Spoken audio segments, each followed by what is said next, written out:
একটা প্রেডিকশন করেন, তারেক রহমান কি ভারত সফরে যাবে?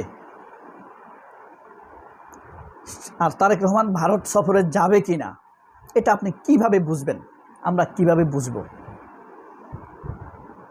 পরে প্রশ্ন আসবে তারেক রহমানের ভারত যাওয়াটা ঠিক হবে কি না। ভারত তো যেতেই হবে, আমাদের সাথে অনেক কাজ, তাদের সাথে অনেক লেনদেন, সীমান্তের ব্যাপার স্যাপার আছে, তিস্তা চুক্তির ব্যাপার আছে। কিন্তু ভারত যে এই দেশের বাংলাদেশের প্রধানমন্ত্রীকে আমন্ত্রণ জানাচ্ছে, কোথাও বলে না তারা কোন বিষয় নিয়ে কথা বলবে, সফরের এজেন্ডা কি হবে। শুধু চমক দেখাতে চায়, বোকা বানাতে চায়। বাংলাদেশের মানুষকে ভারত যেমন বোকা বানায়, 54 বছর ধরে এদেশের রাজনীতিবিদরাও বোকা বানিয়েছে। আপনি সেই যদি নিরপেক্ষভাবে ধরেন, যদি কাউকে মূর্তি বা দেবতা বানাতে না চান, তাহলে এই স্পষ্টভাবে কথাটি আপনাকে বলতে হবে। আপনি শেখ মুজিব বলেন, সেই দেশের মানুষকে বোকা বানাইছে। আপনার অনেকের খারাপ লাগতে পারে, তাই না? অনেকে শেখ মুজিবকে পূজার মতো করে, তাই না? কিন্তু দেখেন, অনেকে বলে শেখ মুজিব না জন্মাইলে দেশ হইতো না। ওই যে অনেক আবার মিথ্যা একটা হাদিস বলে না, আমাদের নবী করিম সাল্লাল্লাহু আলাইহি সাল্লাম যদি জন্মগ্রহণ না করতেন তাহলে আল্লাহ এই পৃথিবীর সৃষ্টি করতেন না, বলে না? এটা সঠিক না হাদিস, এটা শিরক। ঠিক শেখ মুজিব না জন্মাইলে এই বাংলাদেশ হতো না। শেখ মুজিব কি? শেখ মুজিব না জন্মাইতো আর জন্মাইতো, এই দেশ স্বাধীন হয়ে যাইত।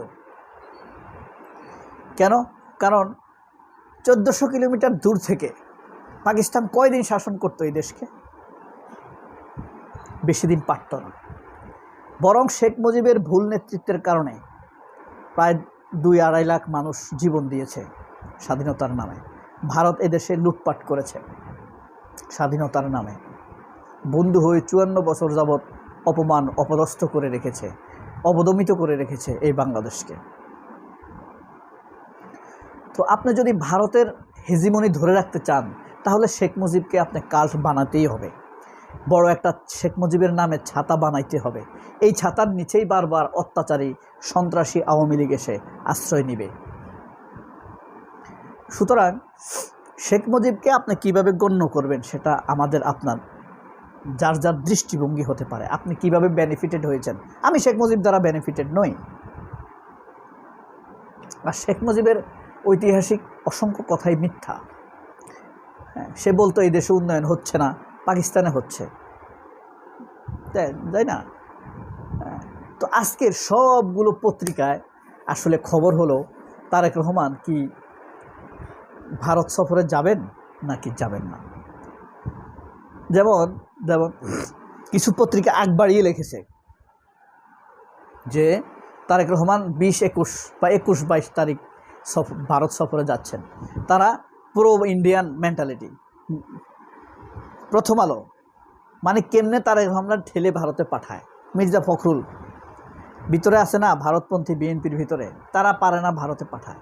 কিন্তু দেখেন ভারতের কাছ থেকে আমাদের প্রত্যাশিত বিষয়গুলো নিয়ে, কারণ কি এখন ভারত চায় যে তারেক রহমান ভারতে যাক, ভারত এটা চায়। এই কারণে পত্রপত্রিকা ভারতের দালালরা চায় যে তারেক রহমানকে ভারতকে পাঠাইতে।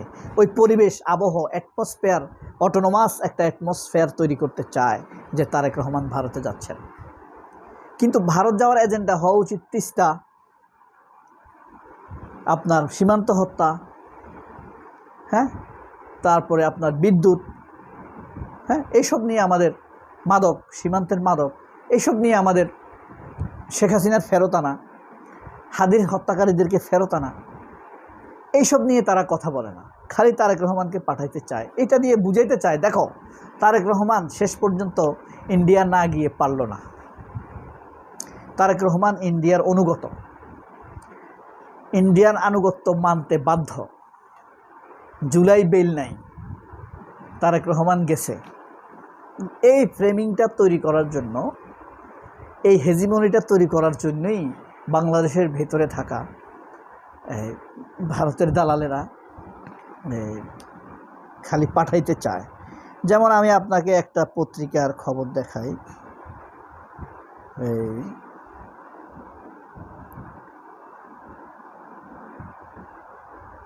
আপনার দেখেন, আগামীর সময় নতুন পত্রিকা,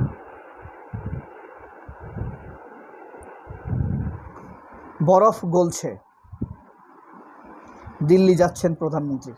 হেডিং হওয়া উচিত ছিল শেখ হাসিনা ফিরছে, এটা হওয়া উচিত ছিল না। শেখ হাসিনার বিচার হচ্ছে, তারেক রহমান দিল্লি যাচ্ছেন, অথবা বিচারে বাধা দিচ্ছে না ভারত, হাসিনার বিচারে বাধা দিবে না ভারত, তারেক রহমান দিল্লি যাচ্ছেন। দেখেন, আমাদের সেইটা কথা নাই। এই পত্রিকাগুলো কখনোই চায় না দেশের ন্যায় বিচার হোক। তারা চায় আবার আওয়ামী লীগ আসুক, আবার এদেশের মানুষের উপর অত্যাচার করুক। দুর্ভিক্ষ দিয়েছে আওয়ামী লীগ এদেশে, জাসদের নেতাকর্মীদেরকে হত্যা করেছে তারা, পত্রপত্রিকাগুলো বন্ধ করে দিয়েছে তারা ধর্ষণ করেছে অসংখ্য মানুষকে।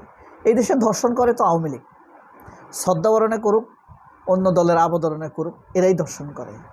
মেয়েদেরকে তুলে নেওয়া, তুলে নিয়ে বিয়ে করা, এগুলা কিন্তু সব আওয়ামী লীগ করে।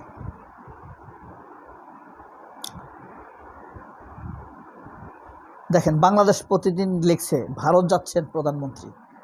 হ্যাঁ, মানে শেষ পর্যন্ত প্রধানমন্ত্রী যখন দেখবে যে এর এত লেখা লিখতেছে, যাই ঘুরে আসি, হয়তো তাই হচ্ছে।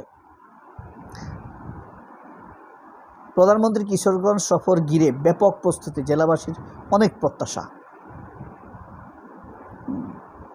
এরপরে দেখেন, কালের কণ্ঠ একইভাবে লিখছে, সম্পর্কে বরফ গলানোর চেষ্টা, প্রতিবেশীর সঙ্গে সুসম্পর্ক না থাকলে অন্যরাও বিশ্বাস করবে না। হ্যাঁ, এই যে দেখেন, এখন প্রতিবেশীর সাথে সম্পর্ক রাখার দায় কি আমাদের? ভারতকে কেউ বিশ্বাস করে না এখন, আমেরিকা বিশ্বাস করে না, মধ্যপ্রাচ্য বিশ্বাস করে না, ইউরোপ বিশ্বাস করে না, ভারত, পাকিস্তান, নেপাল, ভুটান, মালদ্বীপ, শ্রীলঙ্কা কেউ বিশ্বাস করে না। কারোর সাথে তাদের ভালো সম্পর্ক নেই। হ্যাঁ,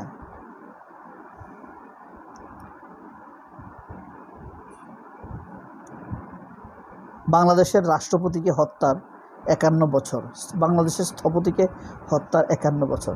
এই নিউজটা আমার খুব পছন্দ হয়েছে। সমকাল, যদিও তারা দালাল।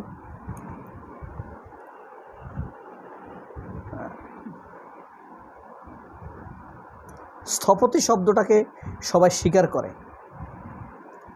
হ্যাঁ, জামায়াতও স্বীকার করে। এই শব্দটা ব্যবহার করাই উচিত। বঙ্গবন্ধু বললে কিন্তু আওয়ামী লীগের দৃষ্টিভঙ্গি ফুটে উঠবে, জাতির পিতা বললে আওয়ামী লীগের দৃষ্টিভঙ্গি ফুটে উঠবে। শিল্প কারখানায় উৎপাদনে ধস, বেগম খালেদা জিয়ার 81তম জন্মদিন আজ। তিনি বেঁচে থাকলে আজ 82 বছরে পা দিতেন।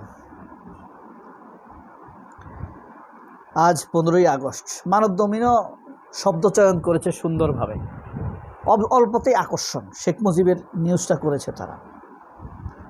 যুগান্তর কিভাবে করেছে দেখেন,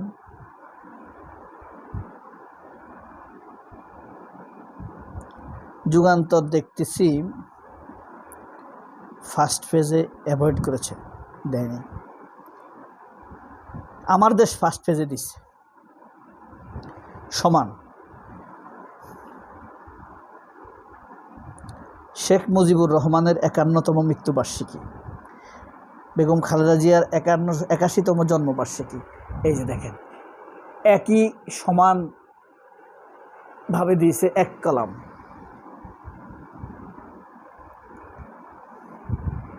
এই ছিল আজকের পত্রিকাগুলোর হেডিং। সবাই অনেক ভালো থাকবেন। আল্লাহ হাফেজ, আসসালামু আলাইকুম।